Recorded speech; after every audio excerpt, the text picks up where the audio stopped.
Hey everyone, this is Elena of the Witches Box, and I'm here today with another episode of Witch Booktube. And today we're going to be talking about a book that's actually not really a book, it's a planner, it's a workbook, it's a process that I'm really just so excited. It was sent to me as a gift that I'm really grateful for.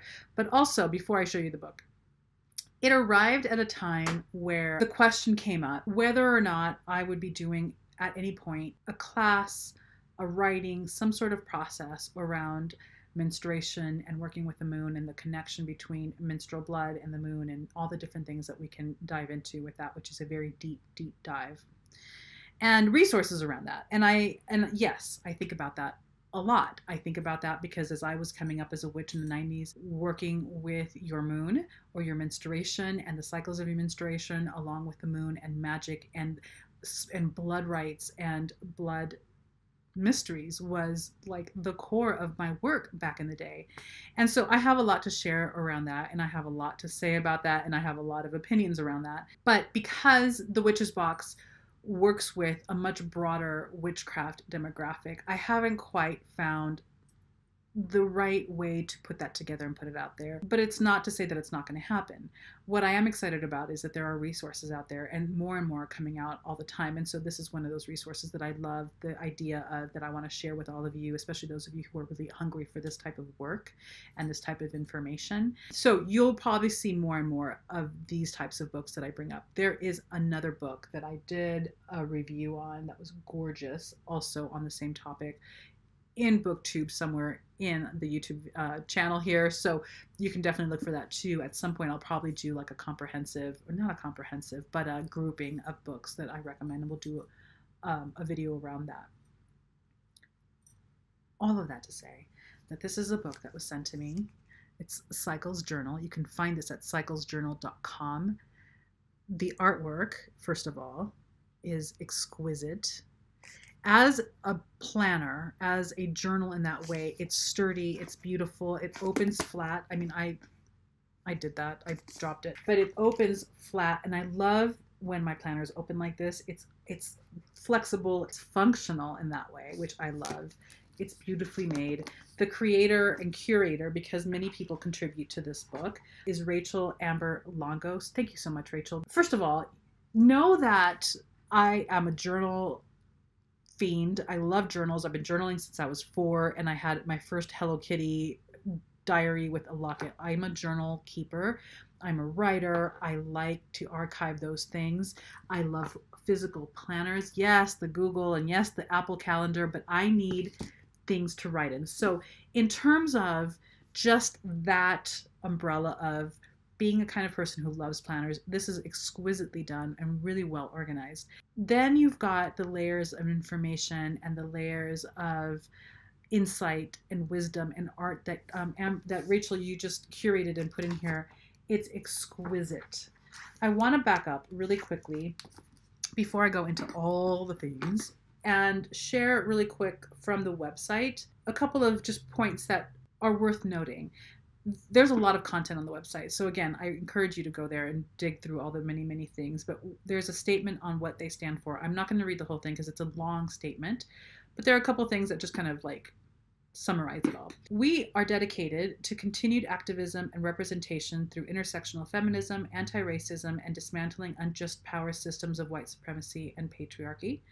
Cycles Journal is a small, queer, woman-owned business and grassroots movement dedicated to intersectional feminism through its creation and activism of tools and safe spaces for women and folks to connect deeper to their menstrual and lunar cycles. So that gives you an idea of who they are, which I think is really beautiful. I'm just going to show you a lot because I love the artwork, first and foremost.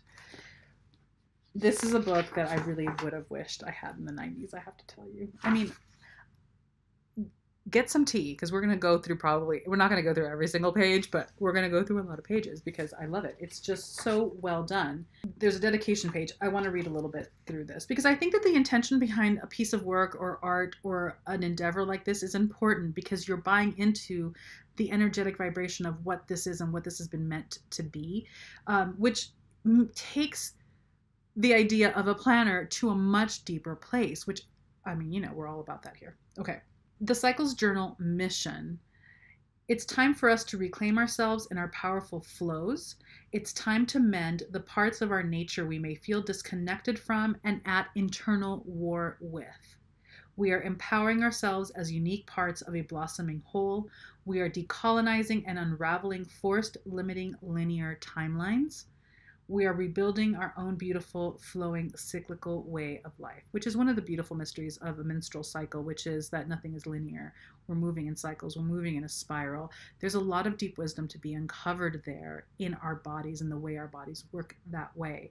So this is just maybe the tip of the iceberg, but this is one of the things that is spoken to here. Keep in mind, this is a planner, but it's so much more than that. So this is a table of contents. I'm going to read through that really quickly and then give you some of the features that are in the actual planner because it's a practice. To me, I looked at this, I'm like, this is a complete spiritual practice for an entire year around your menstrual cycle. It's gorgeous. I feel really touched by it, I got to tell you. Here are some of the points on the table of contents.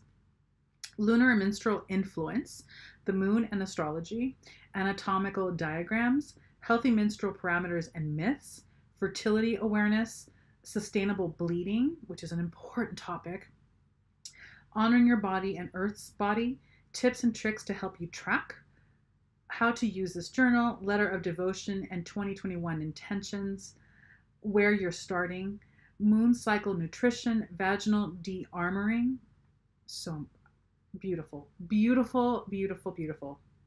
Herbal allies for painful cycles, moontime ritual and tarot spread, movement journey, release and reclamation ritual, sacred cacao, heart-opening medicine, connecting to nature and your own nature, cyclical remedies, botanical healing, ritual bath and meditation for shadow working, the voice of the womb, sex magic ritual to nourish yourself. There's a letter of reflection and a 2021 review, healing resource directory, and how to reuse your journal about the creator and what's next. I'll go into that. I love, by the way, Rachel, I love that you have a how to reuse this journal section. I'm going to talk about that in this video in a second, but I always reuse my planners by, instead of like making a mood board where it's like on a page or on a board, I will take my old planners, like my 2020 planner, and use that as a collage visioning journal where I don't actually write any words, but I do a lot of image pasting because that's also part of my process. I do have a journal where I write, but those books I'll take and then I'll paste onto those pages for the whole year. I'll work through it that way where I'll create like mini mood boards or mini vision boards in there, mini pages, all the things. So there's a lot of education on your menstrual cycle. Here we go. Lunar influence, we talked about this in the table of contents. Gorgeous art. Learning your body, understand what's going on with the cycles, honoring your body, sustainable versus disposable, how to care for your menstruation. There's so much going on in the environment right now, and these are different alternative ways of caring for and catching your blood that isn't going to harm the environment. In the beginning, you have the whole year in this diagram, right? So each month, in the very first part of the planner, you've got a spread for each month. And this is a tracker, and what the tracker helps you track are things like what's going on physically. Where are you in your cycle? What are you experiencing? Are you bleeding? Are you fatigued? Are you aroused? Do you have a headache? Do you have acne? Cramps, discharge, bleeding. I mean, all the things. Emotional. Are you blissful? Are you joyful? Are you sad? Habitual, the things that you're doing to take care of yourself, the practices that you have. So you can track if you've meditated, if you've exercised, if you've had any self-care that day. These tools, which seem kind of tedious, are invaluable. I'm just going to give you a little personal story from back in my 20s when I was on the pill. Early 20s, I was on the pill and I was in a relationship that I wasn't happy in. And I thought that it was because of the relationship where I was in this horrible mental state where I was constantly feeling like, or it felt like I was constantly feeling like, because I was also super exaggerating mentally what I was experiencing. I was just experiencing this constant negativity, these rages. I'm not a rageful person, but just feeling just so miserable. And I don't know what at that point, I mean, it was in my early 20s, what at that point triggered the idea of, I need to track. Actually, I know what it was. It was a way for me to justify trying to break up in the relationship where I thought, I need to track how many days I spend hating this relationship, hating everything and miserable, and how many days I actually spend feeling good as a way to sort of justify getting out of the relationship. I mean, I was young, okay? Just bear with me. And I started to track my miserable days. And it was always on the days, the weeks before I was about to start menstruating, and I was on the pill. And as I looked month after month, because I did this for a few months, it was like clockwork. It was hormonal, but it was also getting worse. And so that really put me on a journey into, is this a healthy form of birth control for me or not? I did a lot of other types of pills. In the end, I had to stop taking the pill because those types of patterns not only kept repeating themselves, but they kept getting worse and worse, where it was literally affecting my relationships, obviously, and my mental health, because hormonally I was so out of balance for me. It was not something that worked for me, but I would not have really understood that until I had laid out that cycle, until I could see the repetitive behavior or the repetitive symptoms. It would always happen like clockwork at the same time. There is so much information about your health, your emotional state, by tracking your menstrual cycle, and day by day, what those symptoms are and are not, you will see a pattern. It is amazing. It is empowering. It is deeply educational, and it puts you in a more intimate relationship with yourself. It is a great, great tool. So you have this, but then there are other tools that I think are just fantastic. We did talk about this, I think, in that live IG. And at some point, maybe we need to take those IGs and, I don't know, index them, archive them in a different way so that they're more accessible. Let's get to the practical stuff. So you have the day by day. So, so that you can have the practical, let me plan my life and put down things that I need to do on each day. But the other thing that you're going to find here is that it'll tell you what phase the moon is in, what sign the moon is in, okay? This is important because one of the other ways to work with your menstrual blood is, in your menstrual cycle, is to take note of where you are with your menstrual cycle in correspondence to the moon and the sign. This is how you start to take things deeper. Most people will bleed most of the time, or half of the year at least, on the full moon, and then the other half of the year you might switch to the new moon. There are ways to work where you shift that and you keep it on the full moon, or you keep it on the new moon, or you just track how it changes. But then you also begin to see patterns around when you bleed and the sign that the moon is in. There's a lot of information to uncover here, and the way that you uncover that for yourself is to track. And this allows you to do that in a really beautiful way because you get all of it. You get what the moon is doing. So not only are you learning about you and yourself in relation to the moon, but you're learning about the moon and how it moves through each of the signs and where you start to feel differently depending on what sign the moon is in, not just in relation to your menstrual cycle, but just yourself in the moon. You guys, it's just such an exquisite piece of work. Also, you're tracking your flow, your physical state, your emotional, mental state, your nourishment, care, and meds needs, your sleep quality, and your dreams. Rachel, seriously, girl, beautiful. It's exquisite. It's a beautiful tool. If this is work that you really want to do, listen, I think that if you have a menstrual cycle, this is work that you should probably do because what you learn about yourself is invaluable. And on top of that, especially for so many who have very conflictual relationships with this part of their physical bodies, giving it attention, honoring it in this way, in a curious way, where you start to really dig into what is this about me and what does this mean and how does this really work, can go a long way towards opening doorways for healing that is really, really beautiful and profound. Hormonal support and nutrition. So much information. I mean, it's almost the kind of thing that you would never get rid of this book. There's just so much information, even after the year's over and you finish working with it as a planner. There's this vaginal de-armoring, the amount of healing work, especially those with wombs who have to do a lot of personal work around wounding that we have all accumulated through living in a deeply sexist and misogynistic society. 1 out of 4, I don't even believe that it's 1 out of 4. I really believe that more often than not, it's usually 1 out of 2 women have had some sort of sexual abuse or another. There's a lot of work that can be done here, and a lot of it gets stuck. The woundedness, the patterns, the emotional holding gets stuck in that place in our bodies.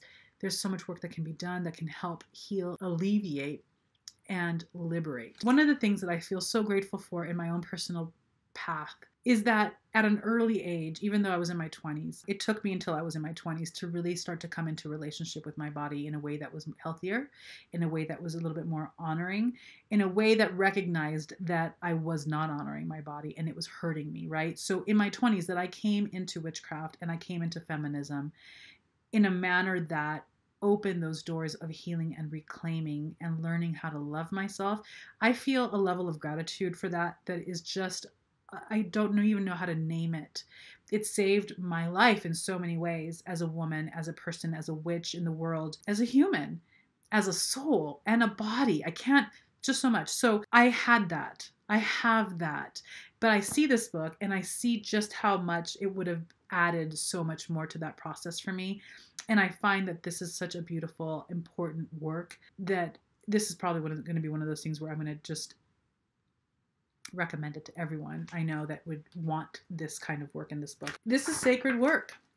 It's sacred, honoring work, and we can never underestimate the value of tracking our physical bodies. We talk a lot about, coming into relationship with botanicals, with the planet, with the other planets, and the cyclical astrological systems, and how important it is to really become intimate with and in intimate relationship with those energetic forces because of how much it supports our magical practices. But the same is true of our bodies. We cannot ignore our physical bodies and the processes that they're going through and the cycles that they go through because there's information there, there's energy there, there is a lot of fragmentation that we carry. And when we come back into center, when we come back into gentle, loving, curious, committed relationship with our bodies and what is going on in our bodies, the healing is tremendous. The integration is tremendous. And this is a beautiful vehicle for that. How much more can I say? I think it's a gorgeous book. I highly recommend it. It's not a book, it's a planner, but it's a book. It's all the things. The website will be down below. I highly recommend that you go to the website and just check out all the content. I also recommend that you get this planner. Here's another section on connecting to nature and your own nature. Beautiful. Beautiful, beautiful work, Rachel. Thank you so, so much. If I could, really what I would do is I'd sit here with all of you and just go page by page by page by page, which maybe doesn't make for a really great video. Let me read this other section really quick because I don't know that I actually read Rachel's bio, so I'm going to read it now. Cycles Journal is created by Rachel Amber, who designs, illustrates, and curates each edition with some help of an editor, featured writers, sponsors, and a slowly growing teeny team of help with orders and promotion. It's a grassroots effort of love that's evolving, which we totally support. Rachel, that goes by she, they, is a tree-hugging illustrator and designer who is deeply focused on our sacred connection to nature. She creates artwork and tools to raise awareness and help us heal, to raise environmental awareness, social justice, and radical self-care. She is also a logo and visual identity designer, occasional editorial illustrator, and maker of other intentional things. When she's not creating in her studio in the digital realm, she aims to spend her time in nature with plants, cats, and loved ones. She integrates all of her travels and studies into her work: herbalism, meditative practices, social activism, eco-conscious living, creative writing, astrology, and more. She is a Cancer Sun, Capricorn Moon, and Sagittarius Rising, Enneagram Type 4W3, and an INFJ for those of you who love to analyze. For more on her artwork and custom work, you can go to on Instagram at rachel.amber. I'm going to put this down below, and rachelamber.com. It's beautiful. Thank you for making this. And if you grab this, if you work with this, I'd love to hear about this down below. I'm going to be diving into this. I'm so excited about this. Really, it's just such an important work that it came as a planner, as a journal with all this education and all this art in it. I'm overwhelmed by it. It's really that beautiful and perfect and just important. So there you go. Mwah. Thank you all for hanging out with me. We will be back next week with another Witch Booktube video. Bye.